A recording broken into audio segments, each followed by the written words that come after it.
Welcome back to the show. Now, like I said before, it's going to be a very, very fun-filled show because I have with me an ethical comedian, a master of ceremony, and a university lecturer. Now, this guy is pretty amazing. He also is the convener of, now I'm going to give off his name, of Adegboye Damola Initiative. Please join me to welcome to the show, Damola! Damola is my name, actually. Good afternoon. Yes, I've made the introduction already.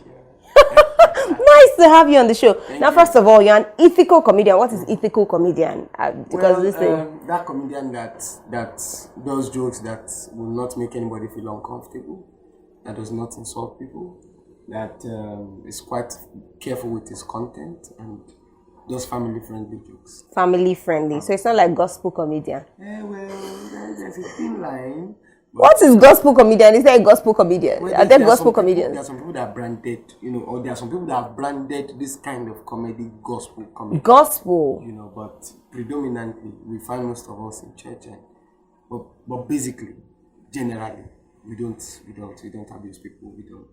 We don't do anything that make you feel. That's why it's ethical. Who started this thing? I know your mentor is Sako. Yes, he did. So what did he start this? Because I know he says he's an ethical comedian as well. I don't think so. I think the likes of Willie Malam. Oh right, who's meant? He's actually Sako's mentor. Right. Yeah. So Willie Malam actually started it. Right. Where is Willie Malam? Anyways, we can't say that. He's very fine. Oh, I like him, by the way. Yes. Nice. So that's Sako's mentor. Sako happens to be your mentor, and you people are breathing yourself like that. So what, do you have mentees now? Yes, I do. You do? The essence of leadership is to produce other leaders. Right. So, I'm a product of mentorship, and it's not a bad idea. Oh, nice. Now you're a university lecturer. Yes, so my sister. Wow, whoa. That is another side of me. Wow, whoa. I lecture in the university. University of Ibadan? No. Oshu State University. Oh, what did you? Is that? I actually did my masters in the University of Ugbaja. Great. Yes, I had my first degree in Oshu State University. Okay, yes, sorry, it's supposed to be a part of his profile. I don't know if it should be, but when he sent as a profile that he had a first class. So we don't have first class. It is way. Actually, depends on, are you the first in your family? It's a first class, I mean. Oh Lord. There's nothing. So now that I'm the third in my family, I knew I'm third class actually. Perspective. Depends on where you're standing.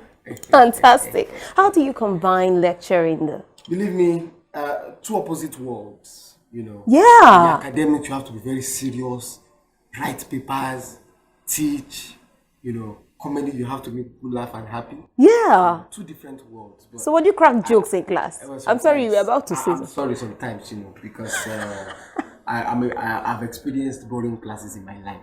All right. Those classes where the man just continue to talk, and just bring that God. Just let them call this man for me. And somebody forgot something. Then just let him go. And he's still talking till like maybe his class is from 4 to 6. Those very tiring classes. So you decided that your own lecturing. You understand? All those 4 to 6 classes. Then at the end of the day, you now extend it to 6:30. Then now ask any question. One pervert at the back of the class and say, "Sir, the first thing you said immediately you entered." So I've experienced all those type of things. Right. I've decided that as an individual, now that I'm in the academics as a lecturer, I make sure that my classes are quite fun.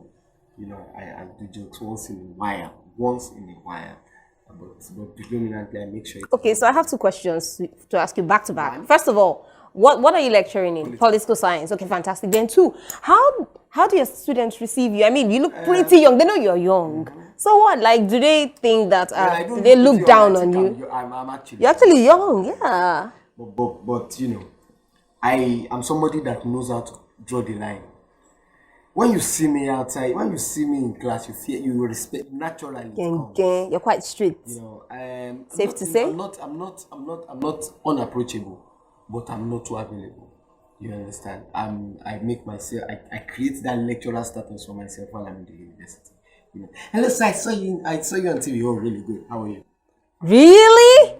Oh no, but when I'm outside school, hey, I saw, yeah, how you doing? I switch to another comedian. But in class, You're quite, yeah, but you need to be that way. But I was gonna ask though, did you start out that way? How were you able to be this person? Because I'm sure that at first the reception would have been, Well, it might have been tough, yeah. well, reception in what sense? Like how The did I start students, how did this? No, I'm talking of your lecturing part of you. How did you start lecturing in class? The reception at first would have been, they'll be like, who is this one? I've always been a public speaker.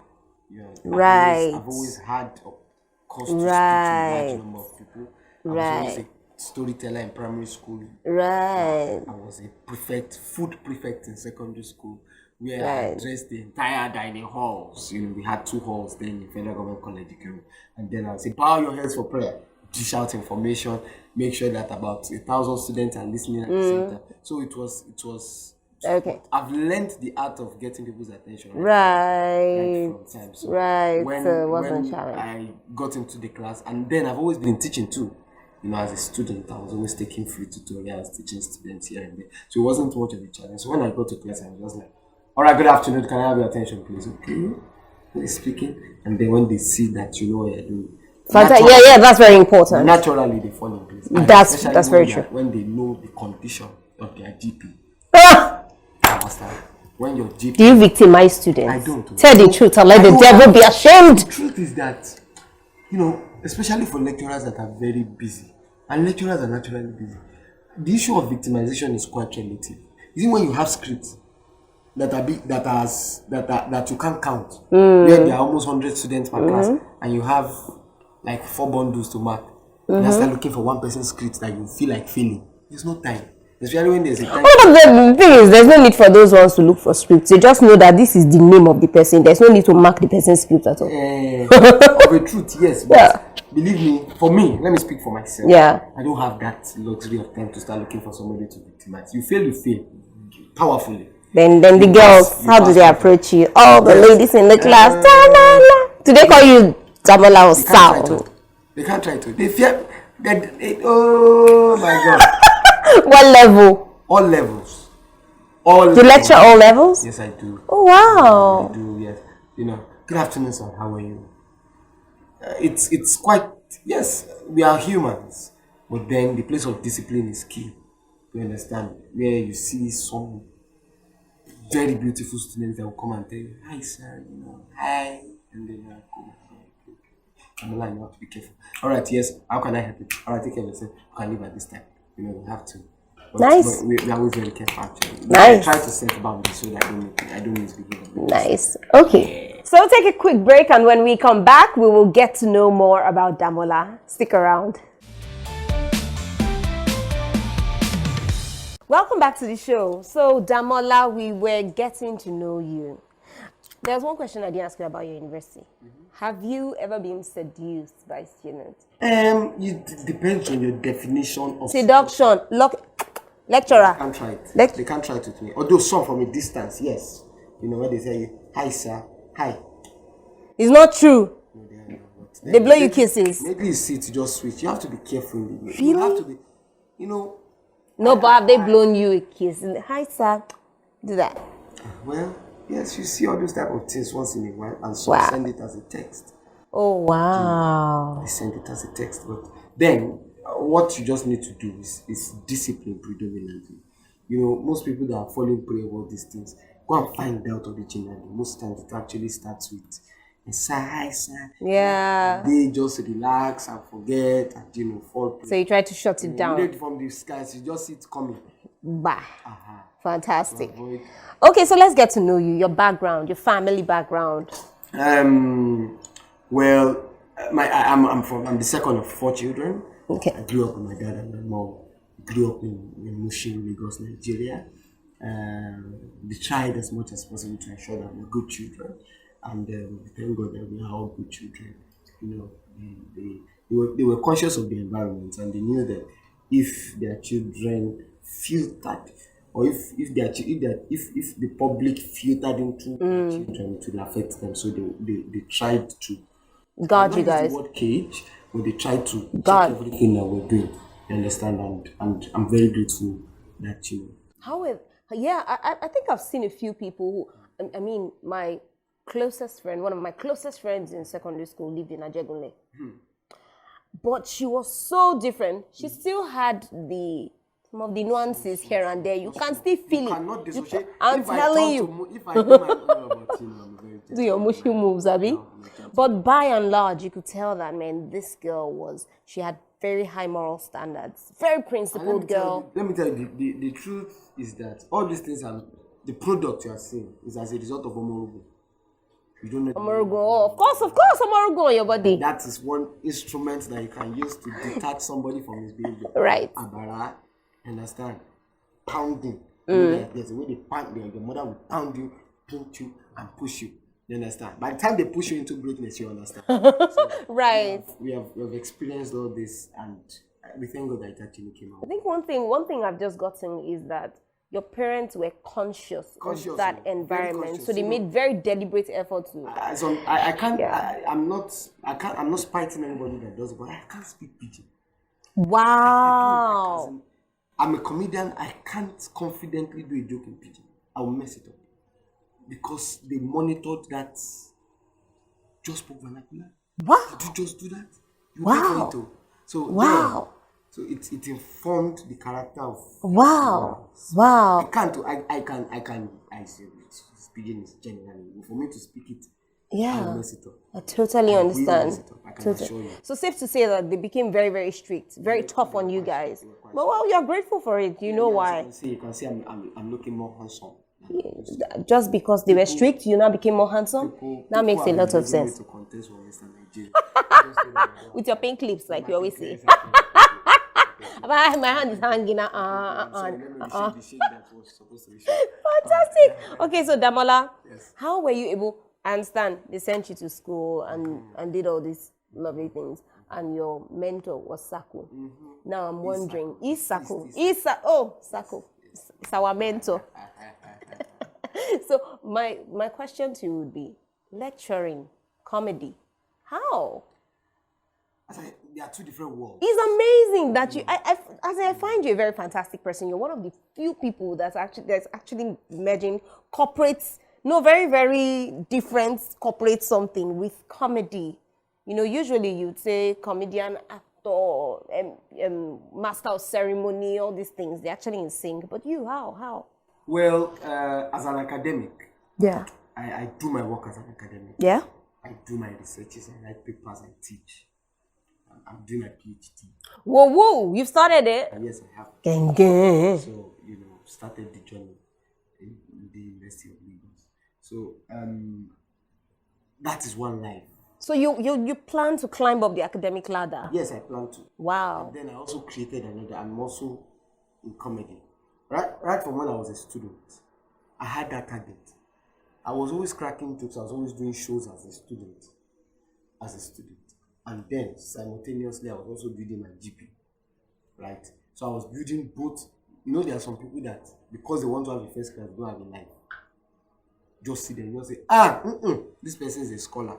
With the way the person looks, his life is centered around book, and book again. But then I was doing book and that, playing, doing shows, and calling this. So I've already learned the art of building two worlds, of living in two worlds. So you knew right from time that you were going to be a lecturer? You wanted to be a lecturer? Well, I saw it coming, but I was not sure. I was not sure. Oh, well, because there's this thing about first class students, finally becoming lecturers. I was not sure of it, but then I just saw it coming. So as I was teaching, as I was taking tutorials among my classmates, I would go for shows at night, I would study, I would do all those things. So I was learning. Now it's on a larger scale, when you have it's on a larger scale. And now you have an initiative called Sako, the Adegboye Damola initiative. Yes. And what do you do? Well, I actually started it because I felt I needed to give back to the society. As no matter how young you are, try to contribute positively to societal development. I effectively combined my talent with the academics, and I did it well. And I still had the first class. So I'm trying to replicate that in the minds of so many others. And tell them that if you could do that, yes, they can do that. You can be an entrepreneur and study well and succeed. You can combine your talent with anything and do well. And I've been getting good feedbacks from that. I've had. So what do you do while you go to schools? I go to school sometimes to speak. give out bags, books, encourage them. I've also, apart from even... Is it sponsored or just No, it isn't. It's for your me, tab? actually, for now. Over time, we'll get sponsored. Right. But, basically, that's how we've been able to do it. I've also organized 2 editions of my program in the university where I graduated from. Right. Where I bring facilitators to speak to them. I give out the gifts. The last one that we did was for entrepreneurs, where we had a clash of the entrepreneurs, where each of them spoke, and we give them funds at least to add to their businesses. And I just enjoy giving back to the society sometimes. Besides the fact that I am an academic and doing comedy, I should also give back to the society.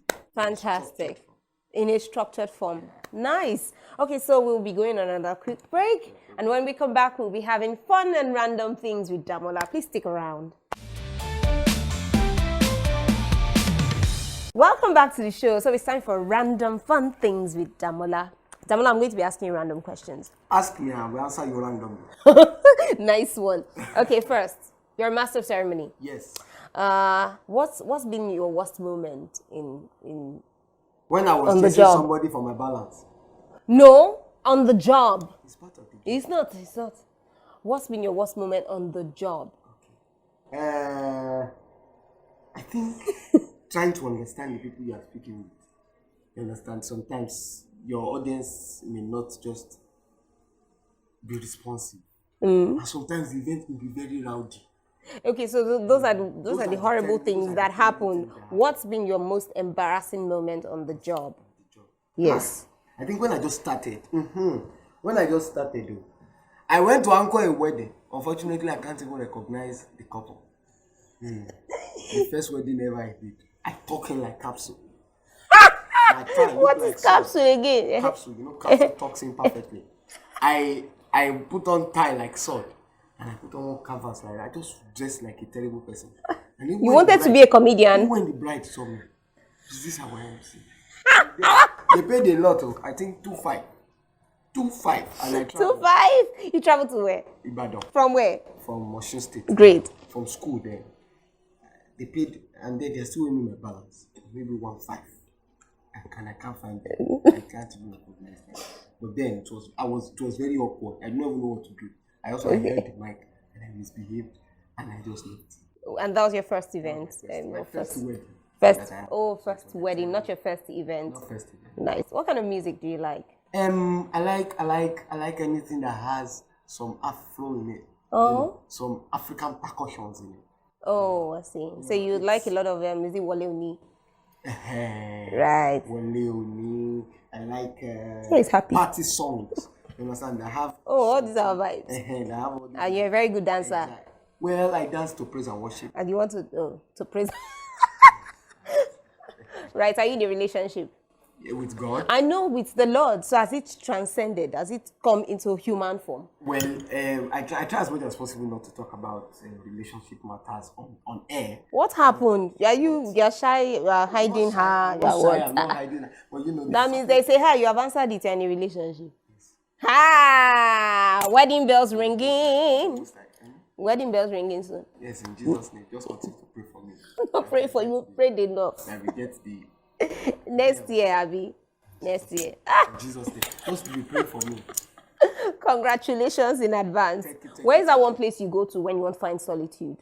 You want to be at peace and think. Anywhere there's silence. Sometimes in my car. Right. Sometimes in my room. So anywhere that there's silence. Me in the toilet, in the restroom. It's a good place. Jesus. I love that spot. It depends on where you live. Right, that's another thing. There are some restrooms that you cannot find rest. It is terrifying to be there. Please, you have to crack a joke. Understand? Crack a joke. You're a comedian, you can't go without doing that. Okay. What joke do I want to do? Okay, there's this joke of mine that I really like. Okay. About the fact that we were taught in school that there are 2 broad classes of animals. Okay. We have wild animals, we have domestic animals. Oh, yeah. Wild animals stay in the bush, domestic animals stay among men. Okay. The ones that are domestic are either pets or for consumption. Yeah. The ones that are for consumption end up in the pot. The ones that are pets are bought deliberately or are given as gifts. Right? Okay. Now, these 2 animals that I just mentioned have their specific food. For example, for consumption, we have fish, we have goat, we have chicken. They have their specific food. For pets, we have dog, we have cat, they have their specific food. but there's one animal. It is not domestic, and it is not wild. It has attributes of both. And it's a member of the family. I'm talking of rat. Terrible animals, dead or alive. Right. Rat can eat anything. Can eat your certificate. Can visit your VC signature. You went to Unilag, to eat Unilag. You are the 2-1. And it's very true. Very true. Very true. Another joke. Another short one. I've not finished that joke. Oh, okay. You have not finished. Okay, you watch that one online. Let me give you another one. Give me. I was telling some people recently that be careful of the things you buy in traffic. Somebody bought iPhone 7 in traffic. That's the first iPhone I saw. And he bought it for 5,000. He bought it 2.5. It came out charging port. That's the first iPhone I saw. It has 3 pin-mount charging ports. In a normal iPhone, if you turn it on, and it was working. That they've written some out of it, but this particular one, they've written the entire phone. They replace it with Ofio. So when you turn it on, you see Ofio. It's not feeling fine. It's not feeling fine. Thank you very much. And we'll call it a day on Conversations with Maryjane. Stick around for the next episode. Bye-bye.